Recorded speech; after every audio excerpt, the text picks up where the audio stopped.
你有没有这样的一种体验？你在日常练习中表现良好，可一到关键时刻，比如大考、面试、演讲、比赛，却发现自己的潜力被封印住了，手在抖，心在狂跳，脑子里全是自我怀疑的声音，紧张到崩溃。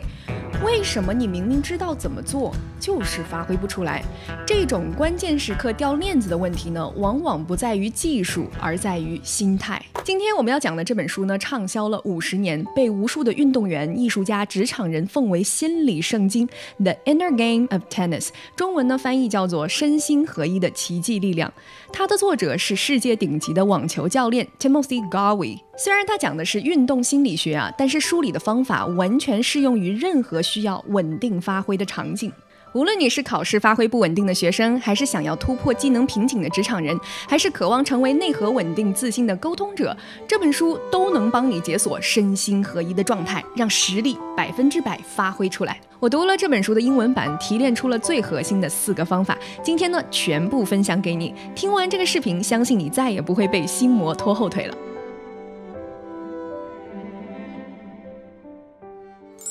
2个自我的较量。我们每个人都存在着2个自我，自我1和自我2。自我1是 the teller， 评判者、指挥者，他总是想要控制、纠正和干预。自我2是 the doer， 行动者，他会根据环境和反馈自然的学习。这2个自我之间的关系是否和谐，直接决定了我们能不能发挥实力。当自我1管得太多，不信任自我2的时候，问题随之而来。这位网球教练在教学员的过程中发现，学员越是想要精准的击球，越努力的纠正自己的动作，就越是打不中球，进入一个死循环。直到学员放弃打中球的执念，静静地观察球的落点和旋转的方式，却轻而易举地提高了击球的准确率。为什么越努力就越跑偏呢？因为自我1像一个控制狂，总以害怕失败的保护机制过度干预，扼杀了自我2的天赋。就像过度保护的父母会让孩子失去独立性，过度控制的管理者会让员工失去积极性。因此呢，我们必须学会让自我1和自我2和谐共处，才会发挥出真正的潜能。但问题来了，自我1这个控制狂该怎么样安静下来呢？2. 安抚胡思乱想的自我1。人在什么阶段，自我1是不存在的？我们可以参考婴儿的学习过程，他们真的是身心合一的典范。婴儿学走路的时候，从来不会想姿势标不标准，该迈左脚还是右脚，他只是全身心的玩，爬一爬，站起来走2步，再爬一爬。但为什么长大以后学习新的技能反而变难了？这并不是因为缺乏天赋，而是因为自我1变得过于强势。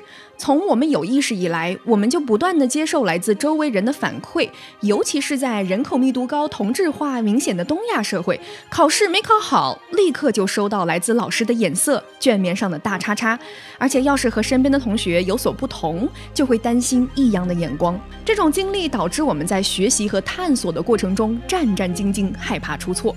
糟糕的是什么？你越是怕犯错，你反而会越容易出错。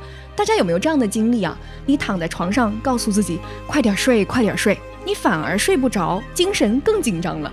这种越控制越失控的怪圈，本质是自我1在绑架自我2。所以想要发挥出100%的能力，就得先放下自我1的评判欲。具体怎么做呢？记住一个核心的原则，就是别让自我1当裁判，而是让他当观察员。不要急着给结果贴上好或坏的标签，而是看到事情本来的样子。比方说打球的时候，不说我打得真烂，而是观察事实，刚才击球点低了几公分。练英语时不说我的口语真垃圾，而是记录一下我刚才发这个元音的时候舌位偏高了。你看，当语言从评判转向事实，自我1的焦虑就会消除。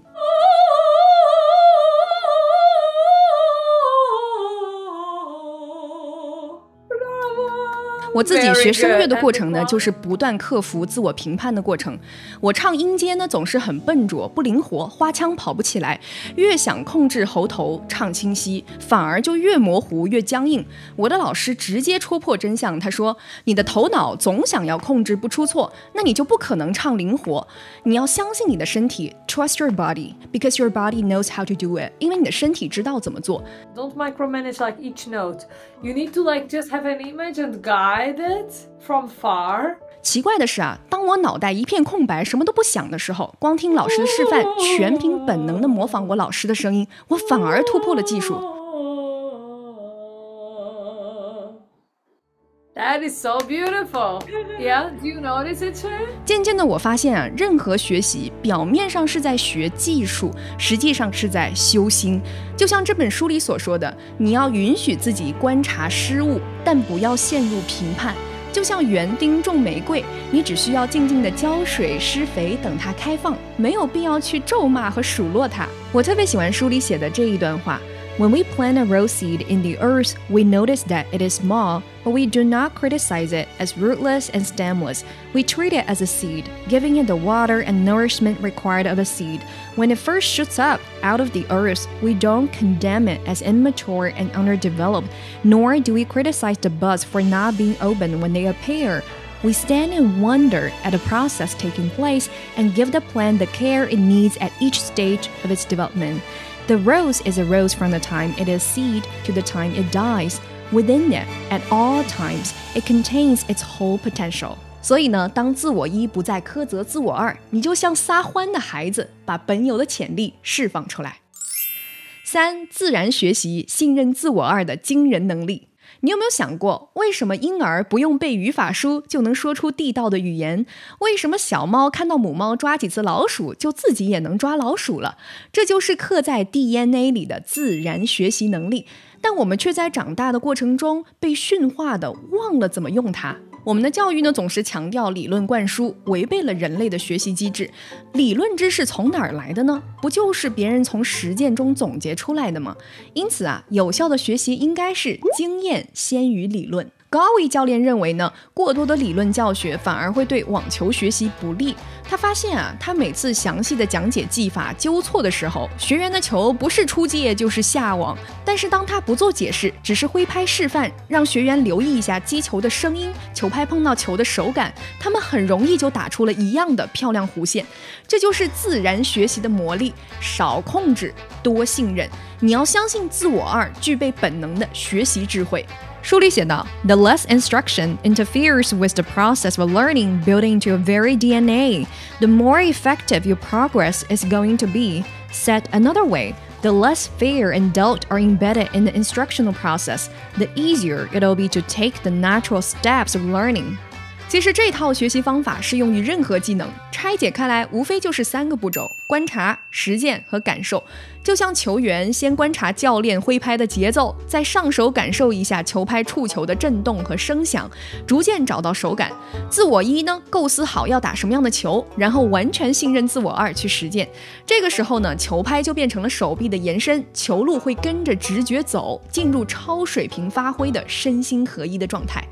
If you travel along the rivers, you will find more than 200 kilometers breathtaking landscapes. 这种状态，我在练英语口语的时候也深有体会。我在练口语的时候不会想着语法，而是把英语新闻和名人演讲当作歌曲来听，模仿他们的搭配习惯、说话方式。你听得多，模仿得多了之后，自然就形成了母语者那样连贯的语流和口音。要知道，模仿学习是人类的本能，而我们要做的就是放下审判，像孩子一样发挥学习和好奇心的天性。4. 关键时刻的心理博弈，别被外在目标绑架。教练说，竞技场上有种思维陷阱最致命，追求完美，总想证明自己最牛，渴望打败他人，寻求外界认可。但是越是追求外部的目标，你就越没办法专注。好的状态应该是享受过程，专注当下，心无杂念，这样人才能发挥到极致。这一点呢，我特别有共鸣。真的，人生有很多事情是欲速则不达的。过去10多年呢，我做过很多的演讲啊、主持、辩论，然后每次我上台之前，我都会告诉自己 I'm here to have fun， 我就是来玩的，说不准我的想法能帮助到观众呢。我记得有一次参加全国的演讲比赛，我才发现别人对比赛的看法跟我完全不同。当时有几百位选手等待决赛名单公布，旁边的选手特别紧张地说，竟然要念名字啊，要是没进去多丢脸啊。我说，你已经是全国100强了，怎么会丢脸呢？然后对方就转过头来反问我说，那你没进怎么办呀？我说进了就继续比赛啊，没进就去周边逛逛景区，尝尝美食，就当是旅游的机会啊。有结果嘛，当然最好了，没有结果也无所谓的呀，人生照样过，人生照样精彩啊。然后没有想到那场比赛到最后我是全国前3。其实人的状态真的很神奇，当你越不在意结果的时候，你就越没有压力，反而容易发挥得好。虽然对运动员来说，终极的目标肯定是不断的超越，但是在训练和比赛的过程中，如果一直看着比分，总是想着赢，那么就非常危险。你的注意力无法集中的话，肌肉就会僵硬，动作就会失误，怎么发挥出最高水平呢？相反啊，那些高水平的运动员在竞技场上都是心无杂念，全力以赴的。